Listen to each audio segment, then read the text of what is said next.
We have a train coming in. It's the last home game of the season at QPR, and I need to get myself up to date with all our construction projects. I'm Daniel, and this is Ashville Weekly, episode 82. I've dug enough holes for myself. This area can be opened out on both sides. The worst possible scenario. I've had so much egg on my face. Which is a change that I'm enjoying. You gotta be an 80s baby to know about this. Can't tell you what it is. Can't tell you what it does. Happy birthday, Ashville Concrete. And you wanna go up? You wanna go down? Which one? I'm gonna pull my desk out. Shouldn't take me long. I look like RoboCop when he's got his helmet off. Driver sits in the middle of the cockpit because it's something that just feels a little bit different. Monday I'm in the yard. Bright and early. Having a look around the yard, I need to explain something to everyone. We have a number of standalone videos being filmed at the moment, a couple of special ones that I'm going to be really happy to share with you, but what we're not doing is falling into the trap of showing you parts of it, and then when the video comes out, people think that they've seen it already, because that has happened in the past. So we have to keep these standalone videos completely until such time as they're ready to be released. But I can tell you, they are very special. Looking over into the distance, I can see the train is here, and thank goodness, because we hardly have any material left. Let's have a look at that offload.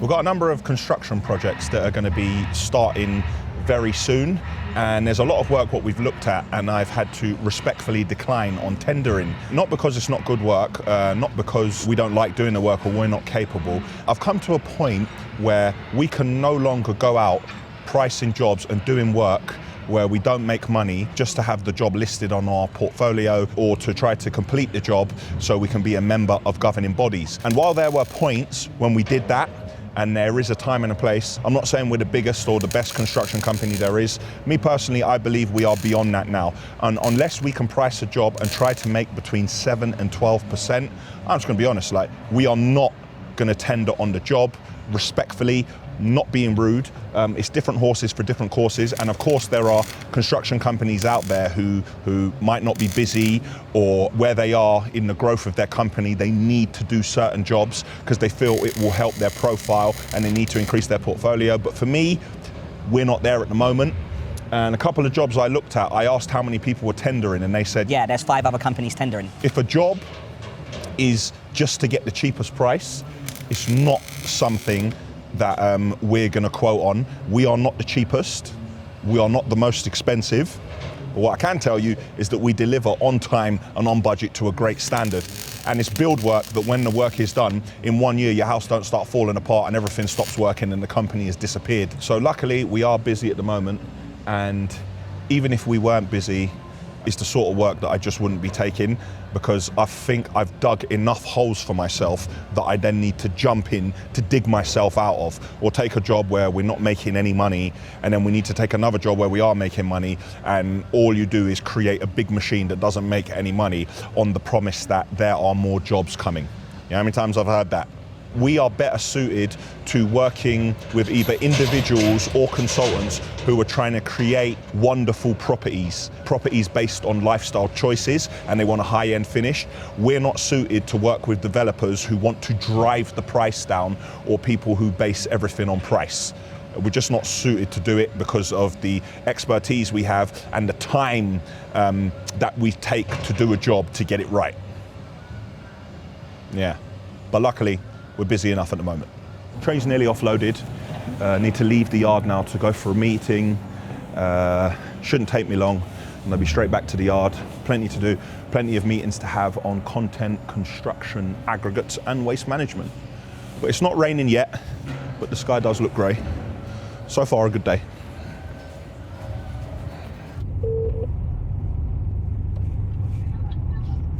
What were you doing, dyeing your hair?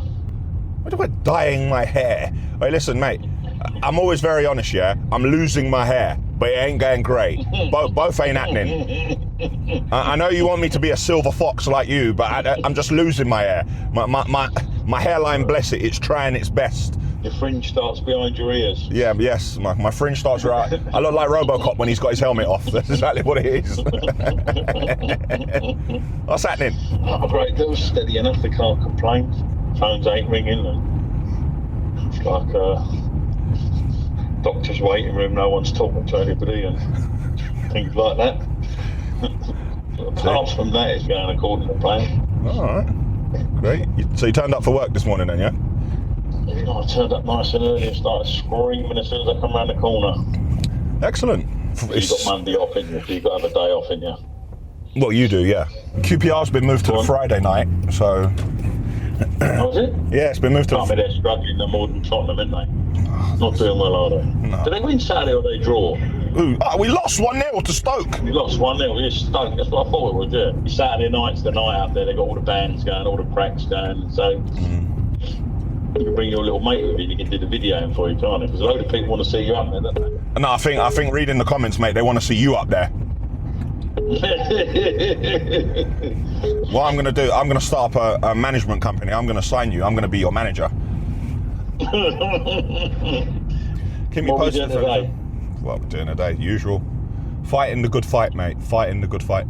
Yeah, that's it. So you can do. Keep your chin up. I'll try. You too. All right, mate. Speak to you soon. Nearly back at the yard.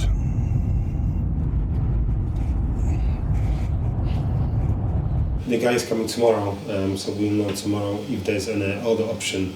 Because there's the option of using 5-meter rolls, Okay. but the wastage is £3,000. £3,000 of wasted carpet. You see, the last roll we'll be using like 60 centimeters, Yeah. and the rest we can do some racks or would go to waste. Okay. So Fine. completely pointless. Shall we move to anything else from? Yeah, hold on one sec.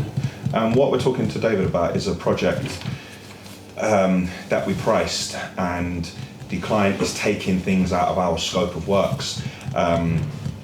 Sometimes when people do that, they think that they're saving money, but it's a false economy, because as a contractor, any contractor who works under you, you're entitled to overhead on profit, which is what you charge, could be 10%, whatever's agreed, to talk to that subcontractor, so you can coordinate with them to get the job done and project manage them. Now, people take things out of your scope because they think then they've saved money. But no, because now you need to pay us to work with them. But if people say they don't want to do it, then it leaves it down to the client to communicate with that subcontractor. Because why would us or any main contractor, why would we allow a client to use a subcontractor we don't know, we've never worked with, we don't know the quality of their work, we don't know how they communicate. So if we've never worked with them before and you believe you're saving money by getting them on the job, it'll actually end up costing you more money, because more than likely your job's going to get delayed. And then when the job is delayed, for instance, if your subcontractor doesn't turn up and we've got guys standing around and we can't work, then we need to charge you damages. But however, if it was our subcontractor, then we would just have to work it out ourselves with them. So often it's a false economy, trying to dissect someone's job, trying to stop them from making any money and thinking that it's clever to get loads of people to do little jobs. So something to know. Sorry, David, go on. Yeah, where do we start? Yeah, where do we start? Yeah.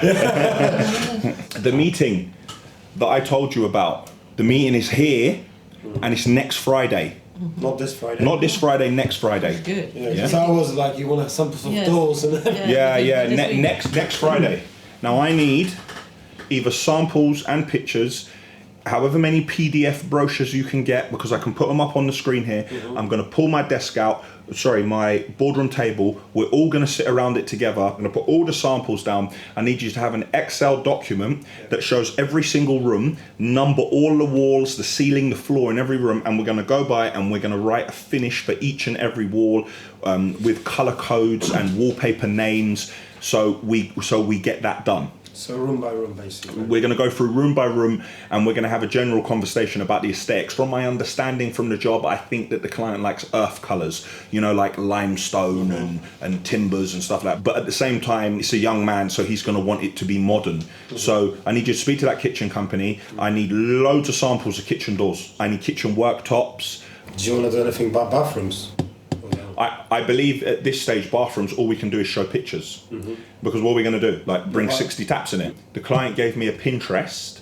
I can share the Pinterest with you, and then you can get them to look at that. On the Excel, make sure you've got the bathrooms, and what we'll do, we'll make decisions on the bathrooms, like underfloor heating, wet room floor, linear grills, handheld shower, rainwater shower, body jets, jacuzzi. We'll make those decisions. The easiest way is just to get the scope what he likes. Yeah. Modern, traditional, not modern, whatever. It's modern. We need to make a note of, because there'll be common themes throughout that bathroom, like linear grills, always walk-in floors, or his master bedroom is the one with everything, and then in the other bathrooms we just go 25mm shower tray and just keep it simple. So we need to know if he's getting in on all the bathrooms, or we're going super special on his and okay, not so bad in the others. Yeah, need loads of tile samples. Like we need loads of samples for that floor on the ground floor. This whole ground floor is going to be the same tile everywhere. Go for a Carrera marble cut. I'm not saying it's got to be the marble, but maybe it's a replica of it. But let's go for the white with the grey veins. Let's also go for some kind of limestone colours. Let's go for earth finishes, like that sort of feel. 800 by 800 and upwards, no 600 by 600. 900, a metre, 1.2, those sort of formats. I'm glad it's not this Friday. No, it's not this Friday, it's next Friday. I would have done it tomorrow. One other thing, forgot to mention earlier, we're actually really short-staffed at the moment because Julia's on holiday. Unfortunately, Shane has gone to a funeral and Simon is still off because they have their newborn. So you might have seen a week before last, I was quizzing someone, a new guy called Thomas, a young lad who's working here, and he has had to learn the weighbridge, and now he is working on the weighbridge today. So we're down to a skeleton team in the office. We've got Sinead, Terry, and then we got Thomas on the weighbridge, but everyone seems to be coping, so credit to the young lad, he's learning fast. The trouble with the swimming pool area, the expensive part isn't the swimming pool, the expensive part is the air handling, but I'm not entirely sure what we're going to do there because this area can be opened out on both sides. The first thing we need to make sure we do is keep it completely separate from the gym area, so we're going to definitely need air conditioning there. But I'm not sure what we're going to do about air handling for the actual pool area itself. The coverage of glass in that area, like shining directly onto that, so it's going to be brutal. Like it's going to be hot in there no matter what we do. The water is going to be heated as well. Yeah, so, okay. Okay, so that's... Tuesday I'm in the yard with Terry the Shagger. Turns out that Terry is not the only shagger because the administrators still haven't been in contact with us. We haven't got a penny from them, nor do we know how to try to recover any of our money. Spoke to Liebert earlier, and the stick, which was due to come in from Germany, is nowhere to be seen, so it's somewhere on the continent in transport. And I've been thinking about something for a little while, but again, it dawned on me last night. So we're running volumetric lorries at the moment, not bottle mixers. We have another 6 years running volumetric lorries at 38.5 ton. Then we're going to have to bring it down to 32 ton. And those volumetric lorries at 32 ton, well, how many cubic meters do you reckon they'll run to? What's 8.5. Do you think? Yeah? I thought it'd be a bit less than that. If it's 8.5, it's not too bad. But we're getting a bit of pushback on some of the structural jobs. People are saying they prefer to use bottle mixers for whatever reason, and the structural work is the work that we like to do also. So we're going to have to put some serious thought into batch implants and bottle mixers to run side by side with the volumetrics. I've had a look at some other people's setups. I've been down to James Gannon and they have a load of bottle mixers running around, and then they have a volumetric what just goes around and finishes all the jobs. If you need 2 meters here, 1 meter here, and it just does that all day. So perhaps that's something that we can try and replicate here, but we definitely need to think about how we're going to move forward with concrete, because if you wait till the time and you give yourself 12 months, is probably not enough time. At the moment, batch implants are on an 18-month order time. Who knows when you're managed to get a lorry, plus the mixing bodies for the bottle mixers as well, they'll be massively behind, and the prices are going up all the time. So some food for thought, and we're going to need to think about how we're going to get around that in advance. You like bottle mixers, don't you? Yeah. Terry was at a firm previously in a previous life. Everything is BA before Ashville. So in a previous life for Terry, he did run bottle mixers as well. So he's well versed in that subject. Obviously I could do it as well, but you know what I mean? I can't do everything. So Terry will run it. Thursday morning, and I'm in the car. I'm on the M1 on the way up north to a meeting. Probably won't be back in the yard till like 12, 1 o'clock, if I'm lucky. Will is in the yard. He's going out with the concrete lorries going to a pour. 2 weeks ago, we tried to document a pour for you, but we got run out of the job. What's interesting about this job is it is on Michael O'Donovan's manor. It's up in Tottenham. Let's see how that goes.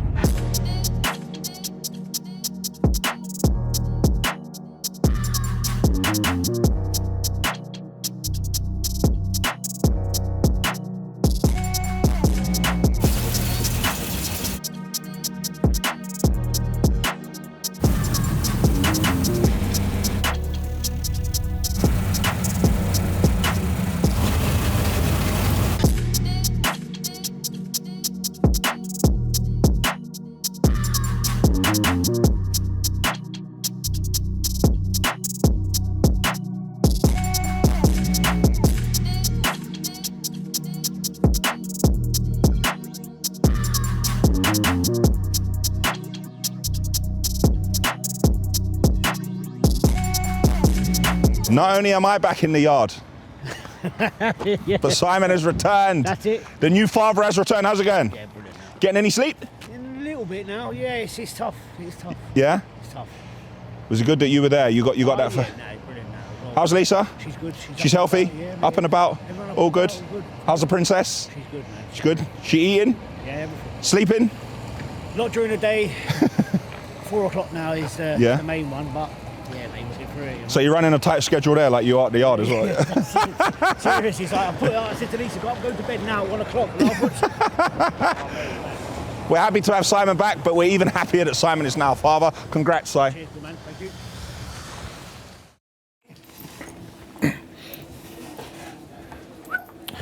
It's Thursday. We're in the yard. Just about to have a watch through of episode 81. At the same time, oh, that's a bit of a giveaway. Doing a watch through of a couple of other standalone videos as well, which hopefully we'll be able to bring you soon. Wait, make up your mind. You want to go up? You want to go down? Which one? That's already a hard up. Come back up.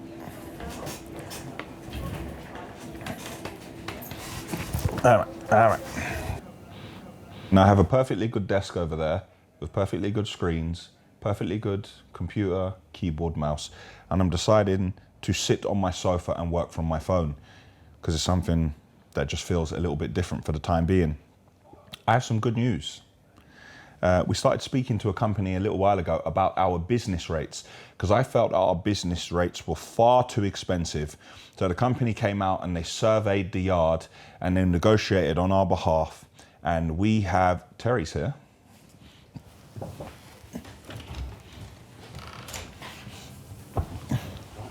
Hello, Terry. Terry and I are just trying to give, we were talking, we just give Wilson a little life lesson. You're just telling Wilson, wherever you end up in life, yeah, Wilson, the art of survival, it is just a great art, you know. Even just when you survive, you just, by default, you just move forward because you survive and everyone else is just gone. So yeah, the art of survival, the ducking, the diving, the swerving, the never say no. Just surviving is winning. Yeah. Some days when you survive, like you win more than you know because tomorrow you can fight again. That's a little life lesson there for you, Wilson. Give us a little nod, Wilson. Can't press the buttons, man. There we go. Well done. In fact, you can hear this because you haven't heard it. As I was saying before I was interrupted by Teza for good reasons, we started speaking to a company about our business rates. Now, a lot of people approach me, like I'm too busy to deal with all of it, but this company came recommended and they spoke to me about the business rates and they came out and I remember Terry called me, going, "Who's this person in the yard?" I said, "Tell, he's a surveyor, like business rates." And Terry allowed him to walk around the yard because Terry like doubles up as a security guard. Like you can't just think that you can walk around this yard. It's not gonna, Terry ain't having a bar of it. So he went round and then they went quiet. And I kept chasing them what's going on and I gave up and I forgot about it. But I received an email today to say that our appeal was accepted and the council have been charging us £30,000 a year too much in business rates. Really? Yeah. We are due a refund for this year and last year and the year before on business rates because the council were overcharging us. Lovely. When does the refund come? I got excited, didn't it? I didn't get throw that summer party. Yeah. Yeah. So, good news. I'm going to take that one and I'm going to, we've got bad news today, but I'm just going to take the good news and we're just going to survive and we're going to move forward with the good news. And here's what we need to consider. The fact that they were boopsing us for 30 grand a year. Yeah. They didn't even put up a fight. They said, oh yeah, okay, yeah, we can see what you've said here. Yeah. And what was the argument that we put forward? Basically, the argument is, this is how you're meant to charge business rates. This is the chargeable area. These are the different areas. These are the allowances. This is everything like this. So how can you charge this person this when you should charge them that? And the joke is, when you're late, they chase you aggressively to pay it and threaten legal action. All now you're charging me the wrong money, but I must pay it. Yeah, so we'll take that, Tom. We'll take that. The last time we had news like that was when you got that 75 grand credit for us. £70,000 credit. A £70,000 credit! When someone else was trying it with us. But Terry got us a credit. People like to try it with us, man. They do like to try it with us. You have to watch people. They will just try it with you if they can. Wilson? Ashville Concrete is 6 years old today. Hey, really? 28th of April 2016 was the incorporation. Right. Ashville Concrete. I got news for you. AS14 CON. Yeah. The finance is paid off next month. No way. Yeah. Happy birthday, Ashville Concrete. Happy birthday, Ashville Concrete. Happy birthday, Ashville Concrete. Happy birthday, Ashville Concrete. Really, 6 years? Wow.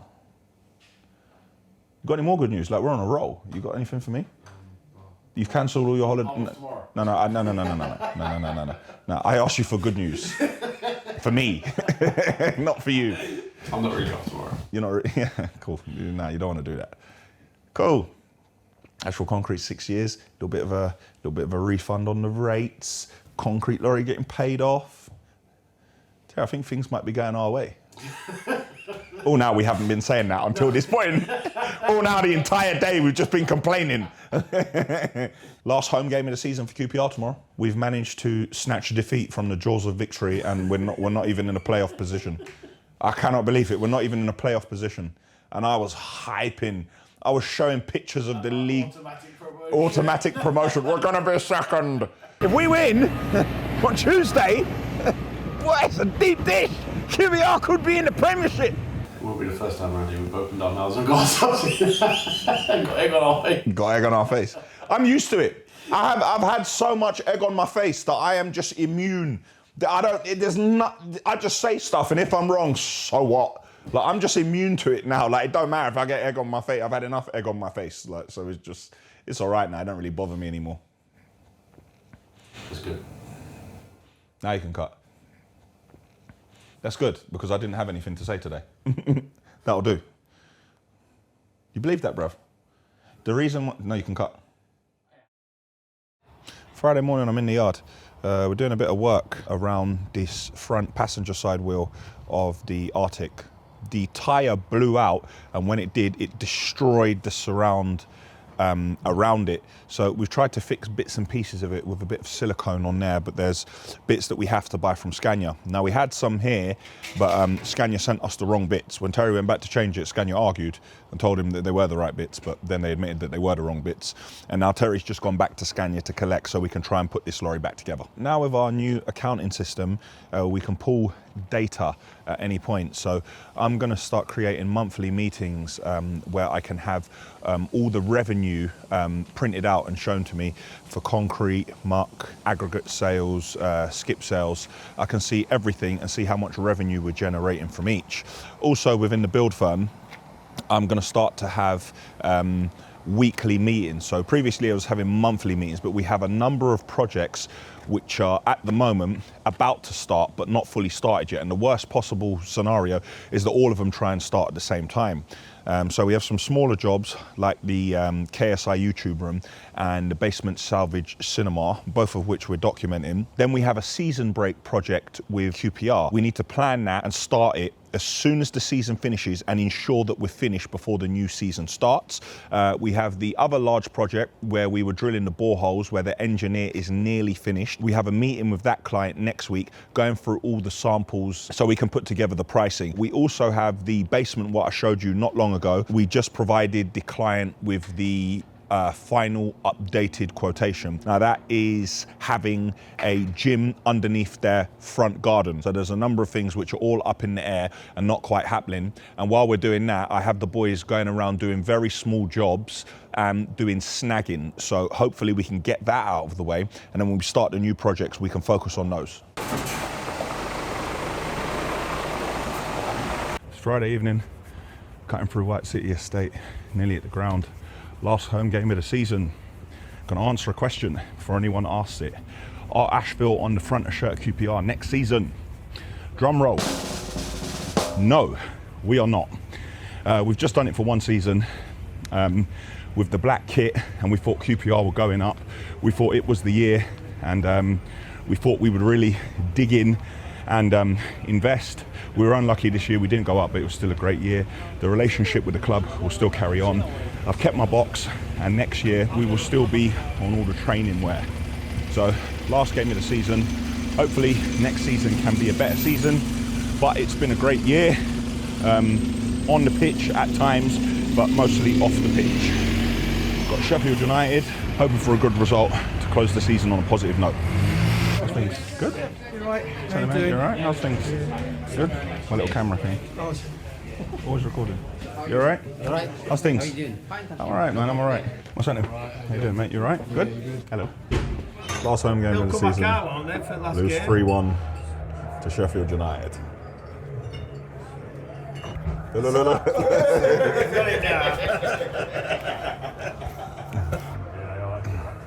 Oh my God! Look at how small the kids are who are on. What is going on here? What are they going to do? Rugby tackle the kids? Look at the kid stretching the player. Well, no, the steward's confused. The steward's confused. He started stretching him. Physio in the making.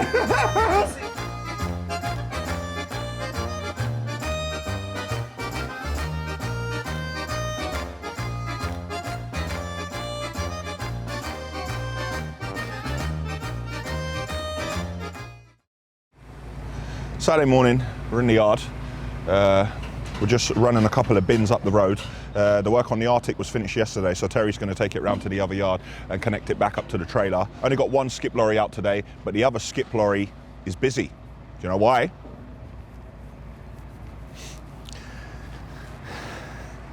Have a look at this. This is something we've been working on for the past 2 weeks. Now, can't tell you what it is, can't tell you what it does. What I can tell you is that you should click here if you want to see what this is, what it does, and an epic video. Oh, now you might not be able to use that because the video might not be out by then, but cool. Terry going out driving, doing a couple of loads.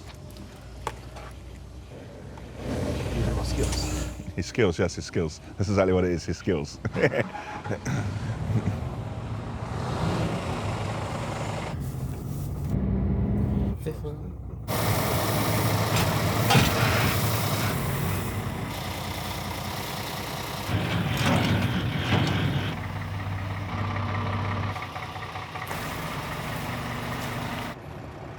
You'll have to watch to find out.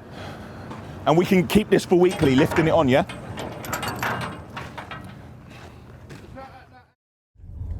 Sunday, I'm not in the yard, nor am I in my car. For once I'm getting chauffeured, which is a change that I'm enjoying. I'm with my manager and we are at Fully Charged Live. Come to see all the energy alternatives and all the electric cars. Come to have a look, see if we can see anything interesting down here. But what I do like is it's next to an airfield. See everyone with their private jets in their Gulfstreams. I would like to say that I'll have one to park up there one day, but I think we have a long way to go before we can do that.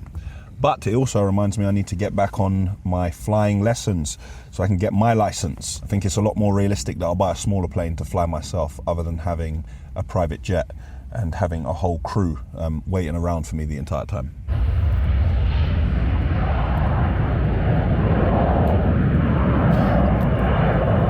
Bit surprised these guys have got electric trucks. Not my configuration, what I would go for. 3 seats. What? Steering wheel in the middle. No mirrors. We've got the video to see where we're going. It looks kind of spacious. Got all our controls here. I quite like it. I think it's decent. They don't do the configuration at the moment. They don't do any 21, 26 or 32 ton. At the moment it goes up to 16 ton, but you know, they're making up to 16 ton for those deliveries in town in Central. I'd like to know how much one of these cost. Renewable energy electric trucks, as we got 3-phase power in the yard, so we could set up a charging station. I wouldn't mind putting an electric truck on the road to see how it went. The trouble is at the moment how expensive the batteries are. There's another electric vehicle, like a van. This looks like something that UPS would use, or DPD, when they're delivering my parcels late. Very simple setup, like most of the electric vehicles. What's important to find out on these is the range and the miles. But yeah, looks decent. Looks fit for purpose. It's a very fitting name. It's like the electric vehicles are getting a lot more cool. I really want to see if Tesla have got their truck here, but I doubt it. I think it's too early for that. I do want to know about the £100 that I paid for my Cybertruck deposit from Tesla. Oh, now I haven't heard anything, and I sent £100 about 2 years ago. I would like my money back, or I would like an update, please. Thank you. Hashtag Elon Musk. I'm looking at this bike with a big front wheel. I was going to test drive it, but then I thought to myself, if I do test drive this, I'm going to have to grow my moustache and curl it at the end here, like I'm in some kind of circus. So, unfortunately, I won't be test driving it today. Enter the zombie apocalypse vehicle. This is in the wrong colour, but this is a perfect vehicle for me. I'm not sure if there will be electric when the zombie apocalypse kicks in, so I won't be able to recharge it. But just at the start of it, have a look at this. What a vehicle. Liking this chassis configuration. I think we should just put a massive tipping body on the back here. All right, they've got checker plate on the floor. Again, a 3-seat configuration. Got the purple ambiance lighting. Driver sits in the middle of the cockpit. Information dash over here. Going back to the future in a DeLorean. You got to be an 80s baby to know about this. Not quite sure what this has to do with electric, or maybe this has been converted to electric. With 0 emissions and 0 inequalities. Introducing the Nissan. Just been dropped back to my car after the show. Definitely saw a couple of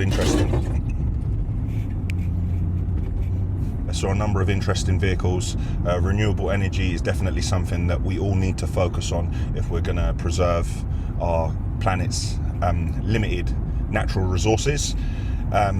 Earlier on, I watched Ashville Weekly episode 81. Click here to watch that video.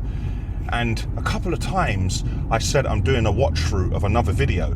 So it's basically like I'm creating a video within a video within a video within a video. It's a bit like Inception, a dream within a dream. And then I started working it backwards, and I thought to myself, hold on a minute, how much time am I actually spending like on these videos? So I started thinking about my time in the last 2 to 3 weeks, because at the moment we're working not only on weekly, but we're working on 4 standalone videos. But instead of doing what I normally do, like basement salvage, I let it get to the end, and then we're going back through loads of footage, trying to piece it together, and then I've got to be there, no, that didn't happen, though this happened first. We're trying to edit it as we go along, so all the videos can be in a good position. So basically, as soon as we film the last days of the video, it can go into the timeline and the video can come out a lot quicker. We're trying to do that, and that just really is far too much time, and I need to be concentrating on my core business. So there's clearly a problem, and maybe, you know, I have to accept that maybe that's the reason my attention has been lapsed in those areas. So maybe that has caused a few problems within the business, but we know the problem. So now it's time to change that. So as of tomorrow morning, which is Bank Holiday Monday, but we don't work in a bank, I'm going to address that, and I'm going to start to try and take a note of how much of my time exactly I spend doing on different things in a day. Now, don't get me wrong, working on content sometimes does fit into my schedule, because if I've been working flat out from 5 or 6 a.m. On our core business, it could get to like 2 or 3 o'clock in the afternoon and I'm completely brain dead and I've got mind block. To step out of my office and go into the video room, sometimes it's a little treat for me. It's something exciting. Guys, what have you come up with? Watching a montage here, watching a montage there. You know, it can be refreshing, and it can help me completely refresh and empty all my caches, and then have fresh eyes when I go back to the core business. That is definitely going to be addressed. And that's it for Ashville Weekly episode 82. Click here for the Ashville website. Click here to subscribe to our channel. Click here to see an Ashville video you may not have seen before, and click here for last week's episode, which was number 81.